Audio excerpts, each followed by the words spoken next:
വിചേട്ടാ നമസ്കാരം. ഷേഖ് ഹസീന ബംഗ്ലാദേശിൽ നിന്ന് പറന്നുപോയതോടുകൂടി ബംഗ്ലാദേശിൽ ശാന്തി പടരും എന്ന് പറഞ്ഞു പരത്തിയിരുന്ന കുറെ ടീമുകൾ ഉണ്ടായിരുന്നു. എന്നാൽ ബംഗ്ലാദേശിൽ ഇപ്പോൾ ഇതാ രണ്ടാമതൊരു കലാപം കൂടെ പൊട്ടിപ്പുറപ്പെട്ടിരിക്കുകയാണ്. ഈ രണ്ടാമത്തെ കലാപം അവിടെയുള്ള വിദ്യാർത്ഥികൾക്ക് നേരെ അൻസാർ മെമ്പേഴ്സ് എന്ന് പറയുന്ന അവിടെയുള്ള പാരാമിലിറ്ററി ഫോഴ്സ് നടത്തുന്ന കലാപമാണ് എന്നാണ് അറിയാൻ സാധിച്ചത്. കഴിഞ്ഞ ദിവസം രാത്രി ആയിരക്കണക്കിന് വിദ്യാർത്ഥികളെ അടിച്ചൊതുക്കിക്കൊണ്ട് ആയിരക്കണക്കിന് വിദ്യാർത്ഥികളെ ഗുരുതരമായി പരിക്കേൽപ്പിച്ചുകൊണ്ട് ഈ വിദ്യാർത്ഥികളും ഈ അൻസാർ മെമ്പർമാരും തമ്മിലുള്ള കലാപം അവിടെ നടന്നു എന്നും അറിയാനായിട്ട് സാധിക്കുന്നു. ബംഗ്ലാദേശിലെ പോലീസ് ഇത് കണ്ട് നോക്കുകുത്തിയായി നിൽക്കുന്ന ഒരു സാഹചര്യമാണ് ഉണ്ടായത് എന്നാണ് അറിയാനായിട്ട് സാധിക്കുന്നത്. സംഭവത്തിന്റെ സ്റ്റോറി എന്ന് പറഞ്ഞു കഴിഞ്ഞാൽ ഈ അൻസാർ മെമ്പേഴ്സും വിദ്യാർത്ഥികളും തമ്മിൽ നേരത്തെ തന്നെ പ്രക്ഷോഭം ഉണ്ടായിരുന്നു. അൻസാർ മെമ്പർമാരുടെ ആവശ്യം എന്ന് പറഞ്ഞാൽ അവരുടെ ജോലി ദേശസാത്കരിക്കുക എന്നാണ് അൻസാർ മെമ്പർമാരുടെ ആവശ്യം. എന്നാൽ വിദ്യാർത്ഥി പ്രക്ഷോഭത്തിന് നേതൃത്വം കൊടുത്ത ചില ആൾക്കാരെ ഈ അൻസാർ മെമ്പർമാർ തങ്ങളുടെ ഭാഗത്ത് ചേർക്കാനായി തടങ്കലിലുമായി പാർപ്പിച്ചിരുന്നു. ഈ പാർപ്പിച്ചിരുന്ന ആൾക്കാരെ തിരികെ പിടിക്കാനാണ് വിദ്യാർത്ഥികൾ പ്രക്ഷോഭത്തിലേക്ക് വന്നത് എന്നാണ് നമുക്ക് മനസ്സിലാക്കാൻ സാധിക്കുന്നത്.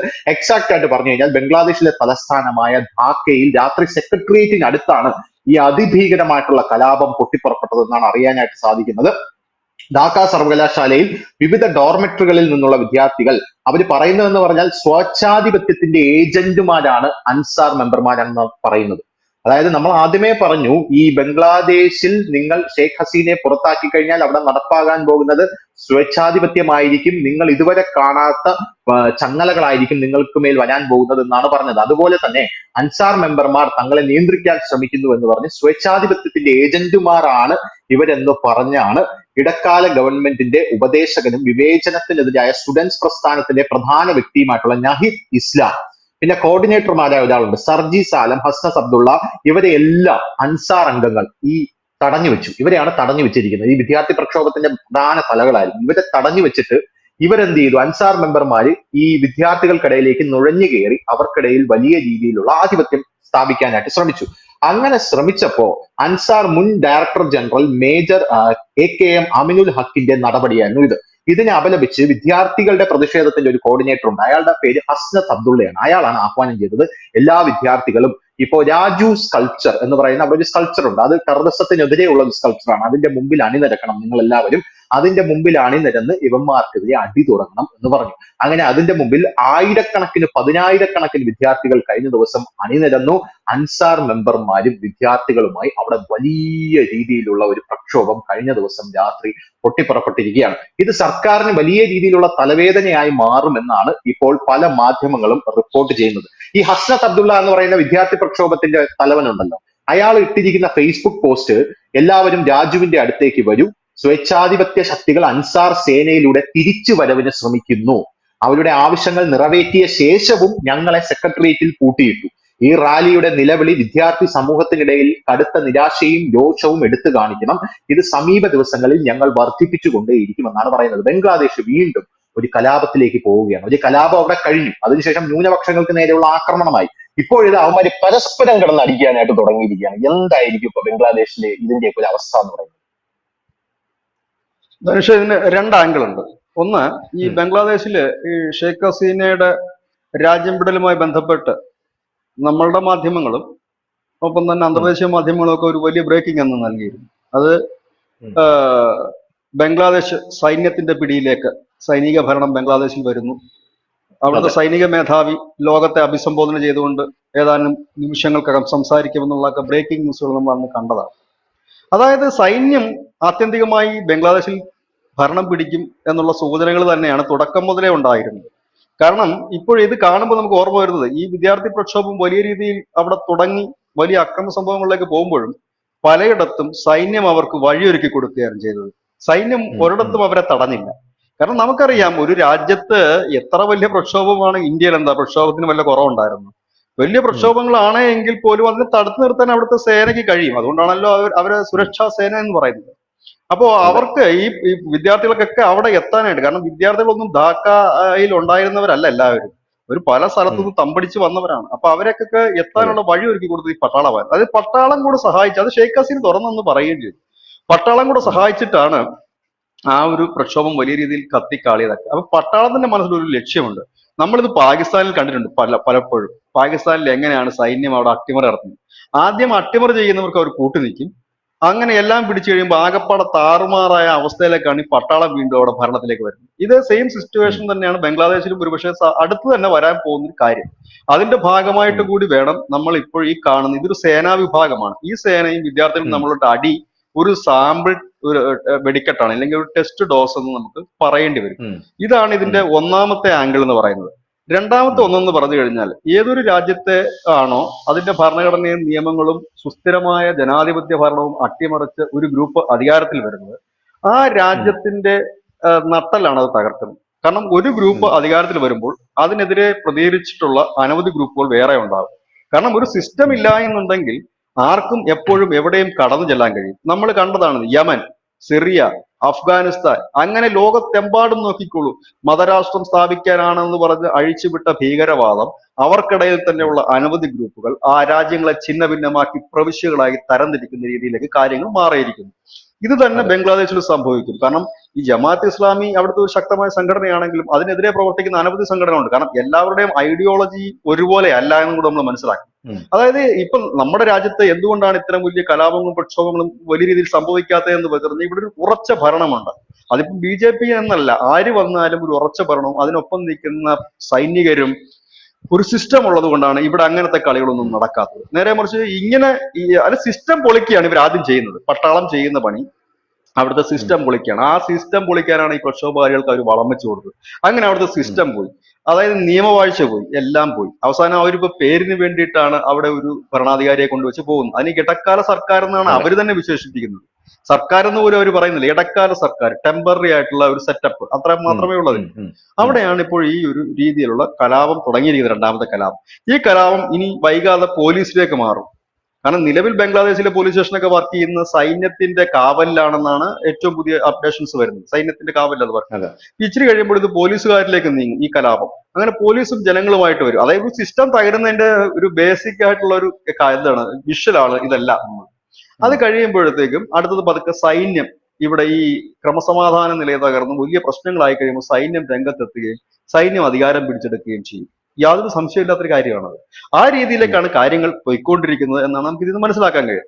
പിന്നെ ഈ വിദ്യാർത്ഥി പ്രക്ഷോഭം ഇനി ഏതൊക്കെ തലത്തിലേക്ക്, ഇതിനകത്ത് വരുന്നത് ബംഗ്ലാദേശിൽ ഒന്നോ രണ്ടോ ഗ്രൂപ്പുകളല്ല, അനവധി ഗ്രൂപ്പുകളുണ്ട്, ഭീകരവാദ സംഘടനകളുണ്ട്. ഇവിടെ ഈ ഭീകരവാദ സംഘടനകളുടെ എല്ലാം ലക്ഷ്യം എന്ന് പറഞ്ഞു കഴിഞ്ഞാൽ അവർക്ക് കൂടുതൽ അറ്റൻഷൻ കിട്ടുക, അവരുടെ സംഘടന വളർത്തുക, ഒപ്പം വലിയ രീതിയിലുള്ള പണം, പിരിവ് കിട്ടുക എന്നുള്ള ഒറ്റ ലക്ഷ്യമാണ് എല്ലാ ഭീകര സംഘടനയൊക്കെ ഉള്ളത്. കാരണം പിരിവുണ്ടെങ്കിലേ മുമ്പോട്ട് പോകാൻ പറ്റും. ഇത് ഹമാസ് ചെയ്താലും ഹിസ്ബുള്ള ചെയ്താലും ആര് ചെയ്താലും.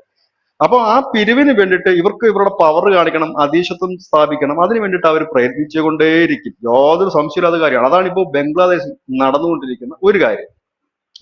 ഇപ്പൊ രണ്ടാമത് തുടങ്ങിയിരിക്കുന്ന ഈ സംഘർഷം ഇത് വലിയ രീതിയിൽ തന്നെ വരും. അവിടുത്തെ ഇപ്പൊ തന്നെ നിയമവാഴ്ചയൊന്നും അവിടെ ഇല്ല. ജയിലുകൾ തുറന്നു വിടുന്നു, ഭീകരനെ വെറുതെ വിടുന്നു, അങ്ങനെയൊക്കെ ഒരുപാട് കാര്യങ്ങളാണ് അവിടെ നടക്കുന്നത്. അപ്പൊ സ്വാഭാവികമായിട്ട് ഇതിനി അടുത്തത് പോലീസിലേക്കും പിന്നീട് പതുക്കെ സൈന്യത്തിലേക്കും പോവുകയും സൈന്യം ഒടുവിൽ അവിടുത്തെ അധികാരം പിടിച്ചെടുക്കുകയും ചെയ്യും. കാരണം സൈന്യത്തിൻ്റെലാണല്ലോ വെപ്പൺസ് കൂടുതലുള്ളതും ഇല്ലെങ്കിൽ നശീകരണ സംവിധാനങ്ങൾ കൂടുതലുള്ളതും.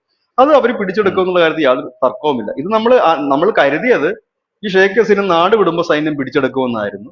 പക്ഷെ ഇപ്പൊ അല്പം കൂടെ ലേറ്റ് ആകുമെന്നേ ഉള്ളൂ. അത് ഒന്നുകിൽ സൈന്യം പിടിച്ചെടുക്കും, അതല്ല എന്നുണ്ടെങ്കിൽ ഇത് വലിയ സിറിയയ്ക്കും യമനും സമാനമായി തന്നെ നമ്മളുടെ അയൽരാജ്യം മാറും. പക്ഷെ അതുകൊണ്ടൊരു ദോഷം അനുഭവിക്കുന്ന ഒരു രാജ്യം നമ്മൾ തന്നെയാണ്. കാരണം ഈ അതിർത്തിയിൽ നമ്മുടെ ഈ പാകിസ്ഥാനിലും അസ്ഥിരമായ ഒരു ഭരണവും ഈ പ്രശ്നങ്ങളും വരുമ്പോ നമ്മൾ അത് ചിന്തിക്കേണ്ട വിഷയം, അത് ഏറ്റവും കൂടുതൽ തലവേദനയാകുന്ന ഇന്ത്യക്കാണ്. ഇവിടെ ഈ ഭീകര ഗ്രൂപ്പുകളും മറ്റുള്ളവരും ഒക്കെ കാണിക്കുന്ന ആ ഒരു പ്രശ്നങ്ങൾ നമ്മുടെ രാജ്യത്തെയാണ് അത് ബാധിക്കുന്നത് കൂടുതൽ. കാരണം ഇങ്ങോട്ടേക്കാണ് ഇവന്മാർ കയറുന്നത്, അറ്റാക്ക് ചെയ്യുന്നത്, അങ്ങനെയുള്ള കാര്യങ്ങളൊക്കെ. കാരണം അതിർത്തിയിൽ കടന്നിട്ട് ഇവന്മാർ ഇങ്ങോട്ട് അടിച്ചു കഴിഞ്ഞാലും ഇന്ത്യ കണക്കൂട്ടുന്ന അതിർത്തിയിലുള്ള ഭീകരന്മാരെ ആക്രമിച്ചൊന്നല്ല. ഇവ കണ്ടില്ലേ, ഇസ്രായേൽ കയറി ലെബനിൽ അടിക്കുന്നു, ജോർദാനിൽ അടിക്കുന്നു, പിന്നെ യമനിൽ, ഫലസ്തീനിൽ എല്ലാം കയറി അവന്മാർ അറ്റാക്ക് ചെയ്യുന്നത് എന്താണ്? അവർ കണക്കൂട്ടുന്ന വെച്ചാൽ ഇത് ഒരു ഭീകര ഗ്രൂപ്പ് അപ്പുറത്ത് ഒളിച്ചിരുന്ന് അടിക്കുന്നു എന്നുള്ളതല്ല. ഒരു രാജ്യത്തു നിന്നാണ് ആക്രമണം വന്നിരിക്കുന്നത്, അത് തിരിച്ചടിക്കും. അപ്പൊ അങ്ങനെയുണ്ട്. ഇപ്പൊ നമുക്കിപ്പം ബംഗ്ലാദേശ് ഒരു തലവേദനയായിട്ട് മാറും.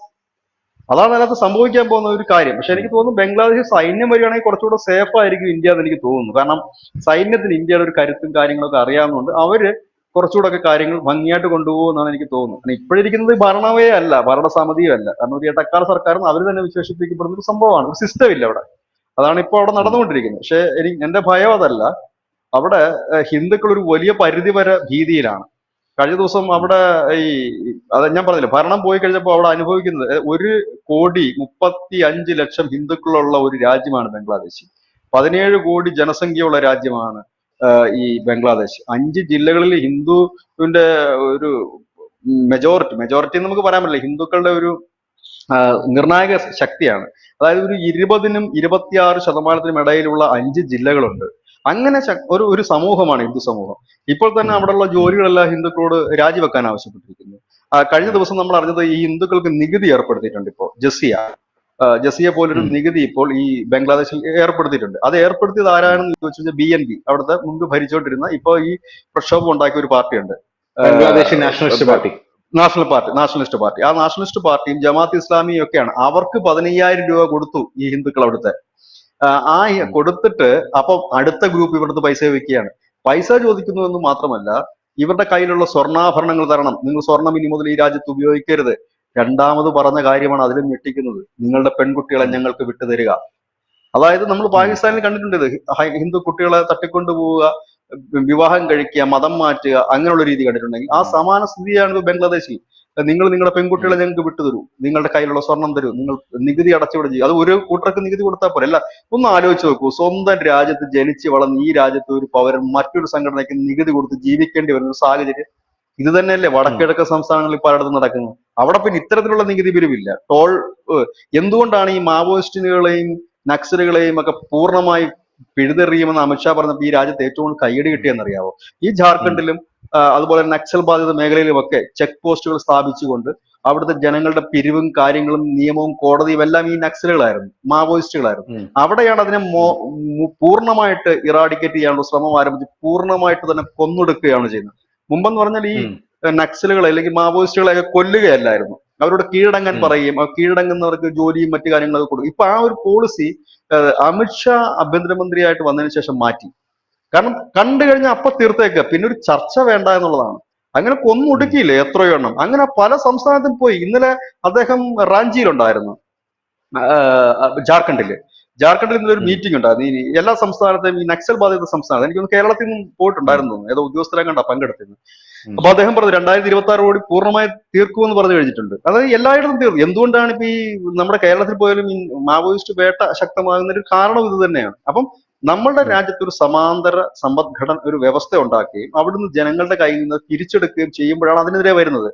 ഇത് തന്നെയാണ് ഇപ്പോൾ ഈ ബംഗ്ലാദേശിൽ നമുക്ക് കാണാൻ കഴിയുന്നത്. ആ നാട്ടിൽ ജനിച്ചു വളർന്ന ഒരാള്, നമ്മൾ സർക്കാരിന് ടാക്സ് കൊടുക്കുന്നുണ്ട്, അതായത് നമ്മളുടെ ഒരു ഭരണ സംവിധാനമുണ്ട്, നമ്മളെല്ലാവരും, ഞാനും ധനുഷും ഈ പ്രേക്ഷകരും എല്ലാവരും ടാക്സ് കൊടുക്കുന്നുണ്ട്. പക്ഷെ അത് കൂടാതെ ഇവിടുത്തെ ഓരോ സംഘടനയ്ക്കും നമ്മൾ ടാക്സ് കൊടുത്ത് ജീവിക്കണം എന്ന് പറഞ്ഞു കഴിഞ്ഞാൽ എന്തോ ഒരു ഗതികേട് എന്തായിരിക്കും അത്? അതാണ് ഈ രാജ്യത്ത് നടക്കുന്നത്. പുറത്തു വരുന്ന വേറൊരു വാർത്ത എന്ന് പറഞ്ഞാൽ അവിടെ നിന്നും ഇന്ത്യയിലേക്ക് പലായനം ചെയ്യാൻ വരുന്ന ഹിന്ദുക്കളെ അവർ തടയുന്നു എന്നാണ് പറയുന്നത്.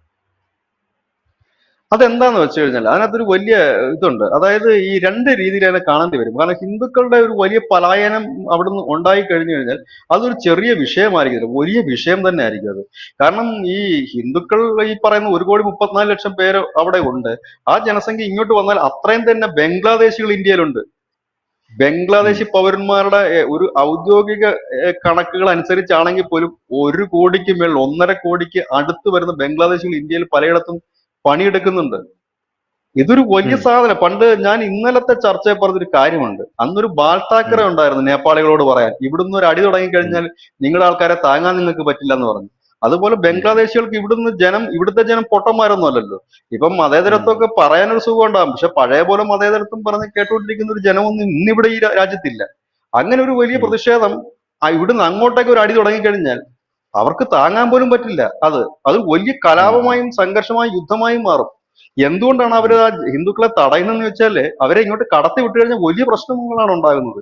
അപ്പോ ലോക രാജ്യങ്ങളുടെ മുമ്പിൽ തങ്ങൾ ഹിന്ദുക്കൾക്കെതിരെ അക്രമം നടത്തുന്നില്ല, ഹിന്ദുക്കളെ പീഡിപ്പിക്കുന്നില്ല എന്ന് കാണിക്കുന്നതിന് വേണ്ടിയിട്ടാണ്. ഒരു പലായനം നടന്നു കഴിഞ്ഞാൽ അതോടുകൂടി ബംഗ്ലാദേശിനെതിരെ ലോകരാജ്യങ്ങൾക്ക് തന്നെ ഒരു തിരിയും. ബംഗ്ലാദേശ് അങ്ങനെ സമ്പന്നമായ വികസിത രാജ്യമൊന്നുമില്ല, ഇൻഡെക്സിൽ മാത്രമേ ഉള്ളൂ അവർ മുകളിൽ നിൽക്കുന്നത്. ബാക്കിയല്ലാതെ ഇന്നലെ നമ്മൾ ചർച്ച നടത്തിയ കറണ്ട് പോലും ഇല്ലാത്ത ഒരു അവസ്ഥയിൽ നിൽക്കുന്നവരാണ് അവർ. അപ്പൊ അതുകൊണ്ട് സ്വാഭാവികമായിട്ടും അവർക്ക് ഇപ്പോ ഒരു മതേതര മുഖം വേണം. കാരണം ഫണ്ട് വേണം. ഫണ്ട് എവിടുന്നാണ് കിട്ടുന്നത്? ഈ ISIS ഒന്നും ഫണ്ട് കൊടുക്കത്തില്ല, ഇല്ലെങ്കിൽ ഹിസ്ബുള്ള ഒന്നും ഫണ്ട് കൊടുക്കത്തില്ല ബംഗ്ലാദേശിന്. പകരം ഫണ്ട് കൊടുക്കണമെങ്കിൽ ഈ ലോക രാജ്യങ്ങളെല്ലാം ചേർന്ന് ഐക്യരാഷ്ട്രസഭയിൽ നിന്നാണ് ഫണ്ട് കിട്ടുന്നത്. പാകിസ്ഥാന്റെ ഗതി എന്താണെന്ന്? ഫണ്ടില്ല. കഞ്ചാവ് കൃഷി തുടങ്ങിയില്ലേ? പാകിസ്ഥാനിൽ തുടങ്ങി. അഫ്ഗാനിസ്ഥാനിലാണ് ആദ്യം അതെ അതെ. തുടങ്ങിയത് കഞ്ചാവിന്റെ കൃഷി തുടങ്ങിയിട്ട്. ഇപ്പൊ പാകിസ്ഥാനിലും തുടങ്ങി. ഇപ്പൊ അവസാനം ഉം. ഇമ്രാൻഖാൻ സ്വന്തം വീട്ടിലെ പോത്തിനെ വിറ്റില്ലേ പൈസ ഇല്ലാഞ്ഞിട്ട്? ഉം. അത് വലിയ വാർത്തയല്ലായിരുന്നു. കഴുതുകളെയും പോത്തുകളെയൊക്കെ അദ്ദേഹം അദ്ദേഹത്തിന്റെ വസതിയിലുള്ള വിറ്റു. അതേ രീതിയിൽ പോയി. എന്തുകൊണ്ടാണ്? പോരാത്തതിന് ഗ്രേ ലിസ്റ്റിലാണ് ഇപ്പോ. പാകിസ്ഥാനിൽ നിന്ന് ഒളിമ്പിക്സിൽ മെഡൽ നേടി വന്ന ജാവലിൻ ത്രോയിൽ മെഡൽ നേടി വന്ന അയാൾക്ക് കൊടുത്തത് ഒരു ഓൾട്ടോ കാർ ഒരു പോത്തുമാണ്. ആ ഗതിയാണ് അല്ല, ഞാൻ പറഞ്ഞില്ലേ, പാകിസ്ഥാൻ. ഈ ലോക രാജ്യങ്ങളുടെ സഹായമില്ലാതെ മുമ്പോട്ട് പോകാൻ കഴിയില്ല. മുസ്ലിം രാഷ്ട്രങ്ങളൊന്നും ഇപ്പൊ പഴയ കണക്ക് സഹായിക്കുന്നൊന്നുമില്ല. സൗദി അടക്കമുള്ള രാജ്യങ്ങൾ ഇപ്പൊ പണം നൽകുന്നേ ഇല്ല. അവരുടെ പുതിയ ഉം. പോളിസി എന്താ വെച്ചാൽ, അതുകൊണ്ടാണ് ഈ ഹമാസ് ഒന്നും ഇപ്പൊ കിടന്ന് വലുതായിട്ട് തുള്ളാത്തതിന്റെ കാര്യം അതാ. ഹമാസിന് ഇപ്പൊ ഉം. പണം കൊടുക്കുന്നില്ല ഒരു മുസ്ലിം രാഷ്ട്രങ്ങൾ. അവര് അതിന് പകരം ചെയ്യുന്ന കാര്യം എന്താണെന്ന് ചോദിച്ചാല്, എന്താണ് പ്രശ്നം? അത് ഞങ്ങളുടെ ഇവര് പിരിക്കാൻ പോകുന്നത് ബോംബ് വേണമെന്ന് പറഞ്ഞിട്ടല്ലല്ലോ പോകുന്നത്. ബോംബ് വാങ്ങിക്കാൻ പൈസ എന്ന് പറഞ്ഞിട്ടല്ല ഇവര് പിരിക്കാൻ പോകുന്നത്. ഇവര് പിരിക്കാൻ ഉം. പോകുന്നത് പിന്നെ ഞങ്ങളുടെ നാട്ടിലെ ആശുപത്രി തകർന്നു, സ്കൂളില്ല, ഉം. പിന്നെ അവിടുത്തെ ഉം. കൊച്ചുകുട്ടികൾ പോഷകാഹാരക്കുറവ് മൂലം ബുദ്ധിമുട്ട്. മുമ്പൊക്കെ ഇവരെല്ലാം ഈ ഗൾഫ് കൺട്രീസും അല്ലെങ്കിൽ മുസ്ലിം രാഷ്ട്രങ്ങളെല്ലാം പണം നൽകിയിരുന്നെങ്കിൽ ഇപ്പോൾ അവരെ പരിപാടി നിർത്തിയിട്ട് അവർ പറഞ്ഞു ഹോസ്പിറ്റലില്ലല്ലേ, ഉം. ഞങ്ങൾ പണിത് തരാം, ഉം. റോഡില്ലേ ഉം. ഞങ്ങൾ ചെയ്തു തരാം. ഇത് അവര് തന്നെ നേരിട്ട് അങ്ങ് ചെയ്യാൻ തുടങ്ങി കഴിഞ്ഞപ്പോൾ പൈസ കിട്ടുന്നില്ല. അതോടുകൂടിയാണ് ഉം. ഈ പാകിസ്ഥാനിലൊക്കെ പണി കിട്ടുന്നത്. കാരണം ഗൾഫ് രാഷ്ട്രങ്ങൾ, സൗദി അടക്കമുള്ള രാഷ്ട്രങ്ങൾ ഈ അടുത്ത സമയത്ത് പറഞ്ഞതാണ്, സാമ്പത്തിക സഹായത്തിന് വേണ്ടിയിട്ട് ഗൾഫ് രാഷ്ട്രങ്ങളടുത്ത് പാകിസ്ഥാൻ പോയപ്പോൾ പാകിസ്ഥാനോട് സൗദി അടക്കമുള്ള രാജ്യങ്ങൾ പറഞ്ഞു, നിങ്ങൾക്ക് എന്താണോ ഉം. ഇല്ലാത്തത് അത് ഞങ്ങൾ പണിത് തരാം, പൈസ തരുന്ന പരിപാടിയില്ല. കാരണം ആ പൈസ ഉം. എങ്ങോട്ടാണ് പോകുന്നത് അവർക്ക് നന്നായിട്ട് അറിയാം. അപ്പൊ എവിടുന്നാണ് ഉം. ഇവർക്ക് ഈ പണം വരേണ്ടത്? ഇപ്പോഴത്തെ നിലവിലത്തെ അവസ്ഥ വെച്ചിട്ടാണ് ബംഗ്ലാദേശിന് ചിലപ്പോൾ ഐക്യരാഷ്ട്രസഭയിൽ നിന്നോ ഇല്ലെങ്കിൽ ഈ ലോക രാജ്യങ്ങളൊക്കെ കുറെ സാമ്പത്തികം സഹായിക്കാൻ സാധ്യതയുണ്ട്. പക്ഷെ ഇച്ചിരൂടെ ഉം. കഴിഞ്ഞാൽ സഹായിക്കാൻ പറ്റില്ല. ഈ അഫ്ഗാനിസ്ഥാൻ എന്താണ്? അവരിപ്പം മുഖം മിനുക്കി വലിയ മിടുക്കന്മാരായിട്ട് നടക്കുന്നത് എന്തുകൊണ്ടാണെന്ന് വെച്ച് കഴിഞ്ഞാൽ അവർക്ക് പൈസ ഇല്ല മുമ്പോട്ട് പോകാൻ. പണം വേണമെങ്കിൽ ഫണ്ട് എന്ന് പറയണം. അതായത് സ്വന്തമായിട്ട് പണം കണ്ടെത്താൻ കഴിയില്ലല്ലോ. ഇതിൽ പിന്നെ വലിയ ട്രേഡിംഗ് ഉം. നടക്കണം. ഇത് ഒന്നുമില്ലാതെ എങ്ങനെയാണ് മുമ്പോട്ട് പോകുന്നത്? ട്രേഡിംഗ് ഉം. നടക്കണമെങ്കിലും മറ്റു രാജ്യങ്ങളെ വെറുപ്പിച്ചുകൊണ്ട് ട്രേഡിംഗ് നടക്കുമോ? ഇന്ത്യയിലേക്ക് ഉം. ചരക്ക് ഗതാഗതം നടത്തേണ്ട ബംഗ്ലാദേശ് ഇന്ത്യയെ വെറുപ്പിച്ചെഴുതാം. ഈ ചരക്ക് എവിടെ കൊണ്ടാണ് വിൽക്കേണ്ടത്? എന്തായാലും ആ ബംഗ്ലാദേശിന്റെ ചരക്ക് ചൈന എടുക്കത്തില്ല, ഉം. ഉം. ബംഗ്ലാദേശിന്റെ ചരക്ക് വേറെ ആരും എടുക്കത്തില്ല. ഈ ബംഗ്ലാദേശും പാകിസ്ഥാന്റെയും ഒക്കെ ഏറ്റവും വലിയ ഒരു പ്രശ്നം എന്ന് വെച്ചാൽ അവിടുത്തെ ബിസിനസ്സുകളിൽ അല്ലെങ്കിൽ അവരുടെ ചരക്കുകൾ ഏറ്റവും കൂടുതൽ വരുന്ന ഒരു രാജ്യം ഇന്ത്യ തന്നെയാണ്. കാരണം നമ്മളുടെ ഒരു ഉം. ഭാഗം തന്നെയാണല്ലോ ഈ പാകിസ്ഥാനും ബംഗ്ലാദേശും തമ്മിൽ. നമ്മളെ വലിയ വ്യത്യാസങ്ങളൊന്നുമില്ല. നമ്മുടെ ആൾക്കാർ തന്നെയാണ് ഉം. അവരും അവരുടെ ആൾക്കാർ തന്നെ ഉണ്ട്. അതുകൊണ്ട് തന്നെ പരിപ്പായാലും ഉരുളൻകിഴങ്ങായാലും സവാള ആയാലും ഉം. എല്ലാം ഒരുപോലെ തന്നെയുള്ളൂ. ഇത് അങ്ങോട്ടും ഇങ്ങോട്ടും ഒക്കെ കയറ്റുമതി ഇറക്കുമതി ചെയ്തിട്ടാണ് ഈ ജീവിക്കുന്നത്. പക്ഷെ ഇത് ഉം. എവിടെ പോകും? ഇങ്ങനെ ഒരുപാട് പ്രശ്നങ്ങളുണ്ട് അതിനകത്ത്. ഈ തോക്കും ഉം. ബഹളവും പിന്നെ സോഷ്യൽ മീഡിയയിലെ പോസ്റ്റും അല്ലല്ലോ ജീവിതം. പട്ടിണി കിടക്കുമല്ലോ. പട്ടിണി കിടക്കുമ്പോ എന്താണ്? അഫ്ഗാനിസ്ഥാൻ എന്തായിരുന്നു? താലിബാൻ ഇന്ത്യയെ തകർക്കുന്ന ആയിരുന്നല്ലോ ഇവിടുത്തെ പല മാധ്യമങ്ങളും എഴുതിയത്, അല്ലെ? ഉം. ഉം. ഇപ്പൊ താലിബാനിൽ എന്താണ്? വസന്തമോ എന്ത് വിരിഞ്ഞെന്ന് പറഞ്ഞാൽ വിസ്മയം. താലിബാനിൽ ഒരു പുതിയ താലിബാൻ ഒരു വിസ്മയമാണ്. വിസ്മയം. വിസ്മയമാണ് ബംഗ്ലാദേശിലാണ് അതിപ്പം വസന്തം. ഇന്ത്യ വസന്തം. അപ്പൊ ഈ വിസ്മയം വസന്തമൊക്കെ ഒന്ന് ഇന്ത്യ ഏതാണ്ട് മുക്കിക്കയറ്റും എന്ന് പറഞ്ഞു. ഇന്ന് അവന്മാര് കഞ്ഞി കുടിക്കുന്ന ഇന്ത്യയിൽ നിന്ന് കൊണ്ടുപോകുന്ന പോലെ അല്ല ഞാനീ പറയുന്നതല്ല. നമ്മളൊരു യുക്തിക്ക് അനുസരിച്ച് ചിന്തിക്കണം. നമുക്കറിയാം ഉം. ഈ ഒരു താലിബാനെ കണക്ക് ഒരു ഭീകര സംഘടന വരുമ്പോൾ അവർ ഇസ്രയേലിനെ അംഗീകരിക്കാത്ത ലോകരാജ്യങ്ങൾ ഇന്നും ഉണ്ട്, അതെ. പലസ്തീനെ അംഗീകരിക്കാത്തവരുണ്ട്, അങ്ങനെ പലരും ഉണ്ട്. അവിടെയാണ് ഈ തീവ്രവാദികളെല്ലാം കൂടെ കയറി ഒരു രാജ്യത്ത് അധികാരം പിടിച്ചിട്ട് നാളെ ഞങ്ങളെ അംഗീകരിക്കണം, ഞങ്ങൾക്ക് ചെലവിനുള്ള കാശ് തരണം എന്ന് ആരെങ്കിലും കൊടുക്കുമോ? പൈസ ആരും വെറുതെ കൊടുക്കുന്നില്ല. ഒരു രാജ്യവും ഉം. സാമ്പത്തികമായിട്ട് ഒരു രാജ്യത്തെയും വെറുതെ സഹായിക്കില്ല. ഇവിടുന്ന് ഒരു 10 ഉം. രൂപ അങ്ങോട്ട് കൊടുക്കുമ്പോൾ അവിടെ നിന്ന് എന്ത് കിട്ടുമെന്നാണ് അവർ നോക്കുന്നത്. അങ്ങനെയാണല്ലോ ചൈന എല്ലായിടത്തും ഉം. കൊണ്ട് പൈസ എറിയുന്നത്. അതുപോലെ തന്നെ ഉം. മറ്റു രാജ്യങ്ങളും അങ്ങനെ തന്നെയാണ് ചെയ്യുന്നത്. അപ്പം ഇതൊന്നും നടക്കാതെ വരുമ്പോ എന്താണ്? പൈസ പരിപാടിയില്ല. ഇപ്പം കണ്ടില്ലേ ഈ ഉം. അഫ്ഗാനിസ്ഥാന്റെ വ്യോമയാന റൂട്ട്, അത് ഇപ്പം പൂർണ്ണമായി തീർന്നിരിക്കുകയാണ്. ആച്ചാ ഉം. പേടിയാണ് എല്ലാവർക്കും ആ റൂട്ട്. ഇപ്പൊ വീണ്ടും ആ റൂട്ട് തുറന്നിട്ടുണ്ടെന്നാണ് ഇപ്പൊ കേൾക്കുന്നത്. ആ റൂട്ട് വീണ്ടും ഉം. തുടങ്ങിയിട്ടുണ്ട്. ഉം. കാരണം ഉം.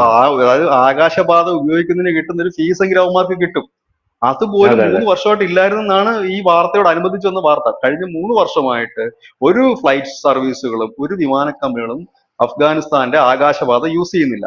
അതായത് അതിൽ ഉം. നിന്ന് കിട്ടുന്ന വരുമാനം പോലും അവന്മാർക്ക് ഇല്ല. ഇനി ട്രേഡിങ്സ്, ഉം. ഉം. അതുവഴി പോകുന്ന കപ്പൽ, അതിന്റെ ഇല്ലെങ്കിൽ ചരക്ക്, ഇതിന്റെ ഒന്നും വരുമാനം അവർക്കില്ല.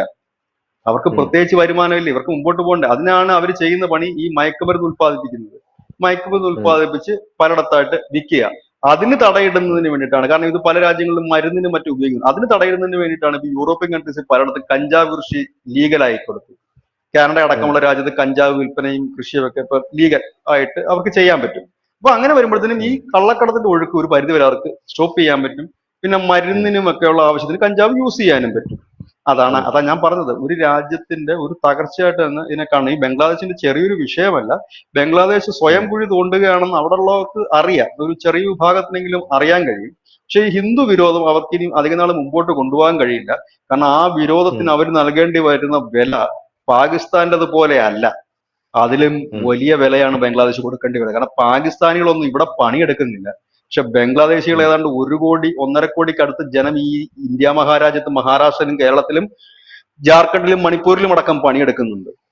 അവരെയൊക്കെ തെരഞ്ഞു പിടിച്ച് അടി ഇവിടുന്ന് കിട്ടിയാലുള്ള അവസ്ഥ എന്തായിരിക്കും എന്ന് ആലോചിച്ച് നോക്കാനുള്ളതേ ഉള്ളൂ. ഒരുപക്ഷെ അവിടുത്തെ ഹിന്ദുക്കളെ ഈ മർദ്ദിക്കുന്നതും ഹിന്ദുക്കൾ പലായനം ചെയ്യുന്നതും സ്വാഭാവികമായും പഴയതുപോലെ ഹിന്ദു മതേതരത്വം പുഴുങ്ങിത്തിന്ന് കേട്ടോണ്ടിരിക്കുമെന്ന് എനിക്ക് തോന്നുന്നില്ലത്.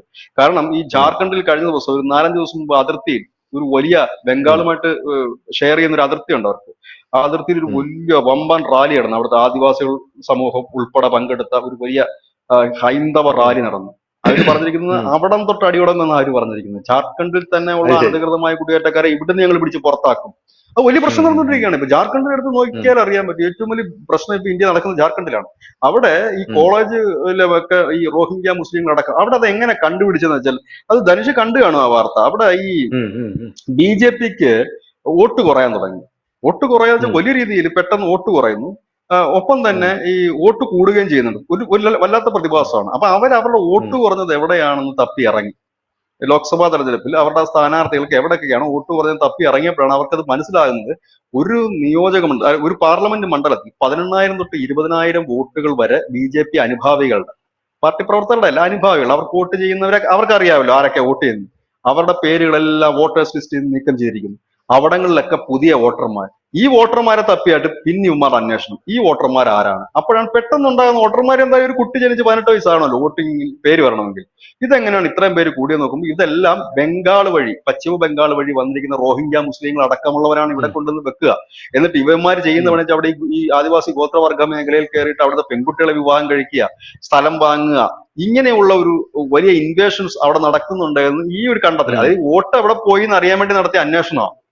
ആ അന്വേഷണം ചെന്ന് നിന്ന് ഇവിടെയാണ്. ഇതിന് തൊട്ട് പിന്നാലെ അവിടെ വിദ്യാർത്ഥി സംഘടനകൾ പ്രക്ഷോഭമായിട്ട് ഇറങ്ങി. ഹോസ്റ്റലുകളൊക്കെ ഈ അവിടുത്തെ വിദ്യാർത്ഥികൾക്ക് താമസ സൗകര്യം കൊടുക്കില്ല, പകരം ഈ വന്നു കയറുന്നവർക്ക് താമസ സൗകര്യം. അപ്പൊ അവിടെ കഴിഞ്ഞ ദിവസം ഒരു വലിയ റാലി നടന്നു. ആ റാലിയിൽ പങ്കെടുത്തവർ വിളിച്ച് പറഞ്ഞ മുദ്രാവാക്യം ഇല്ലെങ്കിൽ അവരുടെ പ്രസ്താവന എന്ന് പറഞ്ഞു കഴിഞ്ഞാല് ഇവന്മാരെ ഇവിടുന്ന് പുറത്താക്കില്ല, ഞങ്ങൾ പുറത്താക്കും, കാണുന്നിടത്തൊക്കെ വെച്ച് ഞങ്ങൾ ആക്രമിക്കപ്പെടും. കാരണം ഇവര് വിദേശികളാണ്, പുറത്തുനിന്ന് വന്ന് കുടിയേറിയവന്മാരും, ഞങ്ങൾ അനുവദിക്കില്ല എന്നാണ് പറഞ്ഞത്. ഇതാണ് ഇവിടുത്തെ ഒരു വിഷയം. ഇത് ബംഗ്ലാദേശിന് നന്നായിട്ട് അറിയാം, അവിടുത്തെ സർക്കാർ നന്നായിട്ട് അറിയാം. അല്ലാതെ ഇവിടെ കിടന്ന് പോസ്റ്റ് ഇട്ട് തള്ളി പറിക്കുന്നതൊക്കെ അല്ല. അതുകൊണ്ടാണ് ഈ സോഷ്യൽ മീഡിയ ഒന്നും ബംഗ്ലാദേശിനെ കുറിച്ച് പറഞ്ഞുകൊണ്ട് ഇവിടുത്തെ ഒരു മതേതരക്കാരനും വരാത്തതും ഇല്ലെങ്കിൽ അതിനെ സപ്പോർട്ട് ചെയ്ത് ആരും വരാത്തതിന്റെ കാരണം എന്താണെന്ന് വെച്ച് കഴിഞ്ഞാൽ ഈ ബംഗ്ലാദേശിന്റെ വിഷയം കുറച്ചുകൂടി കത്തിയാലുള്ള അതിന്റെ തിരിച്ചടി ഭയാനകമായിരിക്കും. പാകിസ്ഥാന്റെ പോലെ അല്ല. കാരണം അതുകൊണ്ടാണ് ഇവരെ സപ്പോർട്ട് ചെയ്യുന്ന അനവധി ഗ്രൂപ്പുകൾ ഈ കേരളത്തിലുണ്ട്. അവർ ശക്തമാണ്, അവരുടെ കയ്യിൽ മീഡിയാസ് ഉള്ള ഗ്രൂപ്പുകളുണ്ട്, മാധ്യമം ഉള്ള ഗ്രൂപ്പുകളുണ്ട്. ആ ഗ്രൂപ്പുകൾ പോലും ഇപ്പൊ അനങ്ങാതിരിക്കുന്നതിന്റെ കാരണം ബംഗ്ലാദേശ് കത്തിച്ചു വിട്ടാൽ അതൊരു ഹൈന്ദവ വികാരം ഉണരുകയും ഇവിടെ കിടക്കുന്ന ബംഗ്ലാദേശികൾ അതിന്റെ തിക്തഫലം അനുഭവിക്കുകയും ചെയ്യുമെന്ന് നന്നായി അറിയാവുന്നവർ ആയതുകൊണ്ടാണ് അവരത് മിണ്ടാത്തത്. കോൺഗ്രസ് മിണ്ടാത്തത്, ഇടതുപക്ഷം മിണ്ടാത്തത്, ഒരു രാഷ്ട്രീയ പാർട്ടിയും മിണ്ടാത്തതിന്റെ പ്രധാന കാരണം അതാ. ഇല്ലെങ്കിൽ അവർ എഴുതി മറിച്ച് തള്ളി മറിച്ച് തന്നെ ബംഗ്ലാദേശ് ഇപ്പൊ ഇന്ത്യ ഒലത്തും പൊളിക്കും, ഇല്ലെങ്കിൽ അത് ചെയ്യുമെന്ന്. മിണ്ടാത്തതിന് കാരണം എന്താന്ന് വെച്ചാൽ ആ ഒരു വികാരം ഏത് നിമിഷവും ഉയർന്നു വരുമെന്ന് അവർക്ക് അറിയാം. പഴയ ഇന്ത്യ അല്ല, അല്ലെങ്കിൽ പഴയ ഇന്ത്യയിലുള്ള ഹിന്ദു സമൂഹമല്ല ഇന്ന്. അവർക്കിപ്പോ ഒരു RSSന്റെയോ ഇല്ലെങ്കിൽ ബജരംഗളിന്റെയോ ഒന്നും ബാനറും വേണ്ട, കൊടിയും വേണ്ട. കാരണം കഴിഞ്ഞ ദിവസങ്ങളിലൊക്കെ ഈ ലോകത്ത് വിവിധ രാജ്യങ്ങളിൽ നടന്നതൊന്നും RSSന്റെ നിർദ്ദേശാനുസരണം നടന്ന പരിപാടികളൊന്നും ആയിരുന്നില്ല. അങ്ങനെ വരുന്ന ഒരുപാട് ഗ്രൂപ്പുകൾ ഇപ്പൊ നിലവിലുണ്ട്. നിലവിൽ അപ്പൊ അങ്ങനെ ഉള്ളിടത്ത് ഇത് ഏത് നിമിഷവും വരാം. കാരണം ഇതിൽ ഏറ്റവും വലിയ രസം എന്ന് വെച്ചാല് ഈ പ്രതിപക്ഷ പാർട്ടികൾ ഭരിക്കുന്ന സംസ്ഥാനങ്ങളിലാണ് ഇവര് ബംഗ്ലാദേശിൽ ഏറ്റവും കൂടുതൽ ഉള്ളത്, മഹാരാഷ്ട്ര അടക്കം. ഇല്ലെങ്കിൽ ഈ പ്രതിപക്ഷ പാർട്ടികൾ ശക്തമായ ഇടങ്ങളിലാണ്. അപ്പൊ അവിടെ ഇങ്ങനെ ഒരു തീപ്പൊരി വീണാൽ അത് അവരെ വോട്ടിങ്ങിലും ബാധിക്കും. ഇതൊക്കെ കൊണ്ടാണ് ഈ ബംഗ്ലാദേശ് എടുത്തിട്ട് പൊക്കി പിടിക്കാത്തതിന്റെ കാരണം അതാണ്. ഇല്ലെങ്കിൽ നോക്കൂ, ലോകത്ത് എവിടെ എന്ത് വിഷയം ഉണ്ടെങ്കിലും അതിനെ ഹൈലൈറ്റ് ചെയ്ത് പെരുപ്പിച്ച് കാണിക്കുന്ന മലയാള മാധ്യമങ്ങൾ എവിടെയെങ്കിലും ഈ ബംഗ്ലാദേശ് ഇഷ്യൂ കാണുന്നുണ്ടോ? എനിക്ക് തോന്നുന്നത് നമ്മൾ തമ്മിൽ തന്നെ ഈ ബംഗ്ലാദേശ് ഇഷ്യൂ ഒരു 10 തവണ നമ്മൾ ചർച്ച ചെയ്തിട്ടുണ്ട്. നമ്മൾ തമ്മിലുള്ള ബംഗ്ലാദേശ് ഇഷ്യൂ ഉണ്ടല്ലോ, ഈ മലയാളത്തിൽ ഏറ്റവും ഗംഭീരമായിട്ട് ചർച്ച ചെയ്ത ABC മലയാളം. നമ്മൾ ഡെയിലി ബംഗ്ലാദേശ് ഇഷ്യൂ ടേക്കപ്പ് ചെയ്യുന്നു. അല്ല, നമ്മൾ തമ്മിൽ മാത്രം ഒരു 10 ചർച്ച നടന്നിട്ടുണ്ട്. ഇത് ചർച്ചയൊന്നും വെക്കണ്ട, ഒരു വരി വാർത്തയെങ്കിലും ആരെങ്കിലും കൊടുത്തോന്നാ ഞാൻ ആലോചിക്കുന്നത്. അത് വാർത്ത പോലും മാറ്റി നിർത്തുകയാണ്. എന്തുകൊണ്ടാണെന്ന് വെച്ചാൽ ഇതാണ് അതിന്റെ ബേസിക് കാരണം. ഇതാണ് ആ വാർത്ത കൂടുതലായി കൊടുത്തു കഴിഞ്ഞാൽ സ്വാഭാവികമായ ഹൈന്ദവ വികാരം ഉണർന്നു കഴിഞ്ഞാൽ ഈ കേരളത്തിലടക്കം അല്ലെങ്കിൽ ഇന്ത്യയിലടക്കമുള്ള ബംഗ്ലാദേശികൾക്ക് അത് പ്രശ്നം ചെയ്യും എന്ന് കണ്ടുകൊണ്ടുക തന്നെയാണ്. ബംഗ്ലാദേശികൾക്ക് മാത്രമല്ല, പക്ഷേ ചില സമുദായങ്ങൾക്കെതിരെ അത് തിരിഞ്ഞേക്കാം. അതുകൊണ്ടാണ്, പണ്ടായിരുന്നെങ്കിൽ അങ്ങനെ ആയിരുന്നില്ല. ഒരു 10 കൊല്ലം മുമ്പ് ഇതായിരുന്നില്ല അവസ്ഥ. 10 കൊല്ലം മുമ്പായിരുന്നു ഇങ്ങനെ വാർത്ത വന്നിരുന്നെങ്കിൽ പൊളച്ചേനെ, ഇവിടെ കയറി ഇതാക്കും, കൊല്ലും, തിന്നും, ഇതിനൊക്കെ ജീവൻ വേണം, മര്യാദക്ക് നിന്നു എന്നൊക്കെ പറഞ്ഞ് പോസ്റ്റ് ഇടുന്നവർ പോലും ഇപ്പൊ ഇല്ലാത്തതിന് കാരണം ഇതാണ്. അതെ, ഇതാണ് 2014 ശേഷം എന്തായാലും സ്ഥിതിഗതികളെല്ലാം മാറിയിരിക്കുകയാണ്. പക്ഷെ ഇപ്പൊ ബംഗ്ലാദേശിനെ സംബന്ധിച്ചിടത്തോളം പരമ കഷ്ടമാണ്. ബംഗ്ലാദേശ് പരമ ദാരിദ്ര്യത്തിലോട്ട് പോയി. ബംഗ്ലാദേശ് ഫ്ലഡ് റിലീഫുകൾ തേടിക്കൊണ്ടിരിക്കുകയാണെന്നുള്ള വാർത്തകൾ വരുന്നു. അതിനും വിദ്യാർത്ഥികൾ തന്നെയാണ് മുമ്പിൽ നിൽക്കുന്നത്. ആ ഫ്ലഡ് റിലീഫ് തേടിക്കൊണ്ടിരിക്കുന്നത് നമുക്കറിയാലോ. ത്രിപുരയിൽ നിന്നും ഒരു ഡുംബൂർ ഡാം, നമ്മുടെ ത്രിപുരയിലെ വൃഷ്ടിപ്രദേശത്ത് മഴ പെയ്തപ്പോൾ ഇന്ത്യക്ക് തുറന്നു വിടേണ്ടി വന്നു. ബംഗ്ലാദേശിനെ അറിയിക്കാൻ കറണ്ട് പോയതുകൊണ്ട് നമുക്ക് അറിയിക്കാൻ സാധിച്ചില്ല. അതായത് ഫ്ലഡ് റിലീഫ് ബംഗ്ലാദേശ് തേടിക്കൊണ്ട് 8 ജില്ലകളാണ് വെള്ളത്തിനടിയിലായി പോയത്. അപ്പോ അത് ബംഗ്ലാദേശിന് തിരിച്ചടിയായി. അതിനുശേഷം ബംഗ്ലാദേശ് ഒരു അതിർത്തി കാറ്റിൽ ഫെൻസിങ് നടത്താനുള്ള, അതിർത്തി കെട്ടാനുള്ള ഒരു ശ്രമം നടത്തി. അപ്പോൾ അത് പരാജയപ്പെട്ടു എന്നുള്ള രീതിയിൽ വാർത്തകൾ പുറത്തു വരുന്നു. ഇന്ത്യൻ ആർമി അത് തടയാൻ ചെന്നപ്പോൾ ഇന്ത്യൻ ആർമിയെ ബംഗ്ലാദേശ് തടഞ്ഞു എന്ന് പറഞ്ഞൊരു വാർത്ത പുറത്തു വരുന്നു. അതിന്റെ തൊട്ടു പിന്നാലെ ബംഗ്ലാദേശിന്റെ ബാങ്കിലെ ഗവർണർ പറയുന്നു അദാനി ഇനി പവർ തരില്ല, കാരണം $800 മില്യൺ അദാനിക്ക് നമ്മൾ കൊടുക്കാനുണ്ട്, അദാനി പവർ തന്നില്ലെങ്കിൽ ബംഗ്ലാദേശ് ഇരുട്ടിലായി പോകുമെന്ന് പറയുന്നു. അങ്ങനെ തലവേദനയ്ക്ക് മേൽ തലവേദനയാണ് ഓരോ ദിവസവും ബംഗ്ലാദേശിന് വന്നുകൊണ്ടിരിക്കുന്നത്. ഇപ്പൊ ഇതാ ബംഗ്ലാദേശികൾ തന്നെ പരസ്പരം അങ്ങോട്ടും ഇങ്ങോട്ടും തല്ലിച്ചാവാൻ തുടങ്ങി എന്നുള്ള വാർത്തകളും പുറത്തു വരുന്നുണ്ട്. ബംഗ്ലാദേശിലെ അൻസാർ മെമ്പേഴ്സ് എന്ന് പറഞ്ഞാൽ ബംഗ്ലാദേശിലെ പാരാമിലിറ്ററി ഫോഴ്സ് ആണ്. 6 മില്യൺ ഒക്കെ ഉണ്ടെന്നാണ് അവർ പറയുന്നത്. പക്ഷെ 6 മില്യൺ ഒന്നും ഇല്ല, അവന്മാർ വളരെ കുറച്ചേ ഉള്ളൂ. ബാക്കിയുള്ളതെല്ലാം ഈ സാധാരണ ജമാഅത്തേക്കാരാണ്. അവന്മാര് റിസർവ് സ്ലീപ്പർ സെല്ലുകൾ പോലെ കയറിയിരിക്കുന്നതാണ്. അതിനുശേഷം വിളിക്കുമ്പോൾ വരും എന്നുള്ളത് മാത്രമേ ഉള്ളൂ. ആയുധം പോലും നേരെ പിടിക്കാൻ അറിഞ്ഞൂടാത്തവന്മാരാണ്. അപ്പൊ ഈ അൻസാർ മെമ്പേഴ്സും വിദ്യാർത്ഥികളും തമ്മിലുള്ള വലിയൊരു പ്രക്ഷോഭം അവിടെ പൊട്ടിപ്പുറപ്പെട്ടു. അങ്ങനെ പൊട്ടിപ്പുറപ്പെട്ടതിന് ശേഷം ബംഗ്ലാദേശ് ഇപ്പോൾ വളരെ വലിയ രീതിയിൽ കലാപകലുഷിതമാണ്. ധാക്ക മുഴുവനും വലിയ രീതിയിലുള്ള കലാപകലുഷിത അന്തരീക്ഷമാണ്. ബംഗ്ലാദേശ് പോലീസിന് നോക്കുകുത്തിയായിട്ട് നിൽക്കാൻ മാത്രമേ സാധിക്കുന്നുള്ളൂ എന്നുള്ളതാണ് ഇതിൽ ഏറ്റവും രസകരമായിട്ടുള്ള ഒരു കാര്യം എന്ന് പറയുന്നത്. എന്തായാലും വരും ദിവസങ്ങളിൽ ബംഗ്ലാദേശിന്റെ ഗതി എന്താകും എന്ന് നമുക്ക് ഈ ഒരു പശ്ചാത്തലത്തിൽ കണ്ടു തന്നെയാണ്. Okay, thank you Vijay. Thank you. കൂടുതൽ വാർത്തകളും വിശേഷങ്ങളും നിങ്ങളിലേക്ക് എത്താൻ ABC മലയാളം സബ്സ്ക്രൈബ് ചെയ്യുക, ബെൽ ബട്ടണും അമർത്തുക.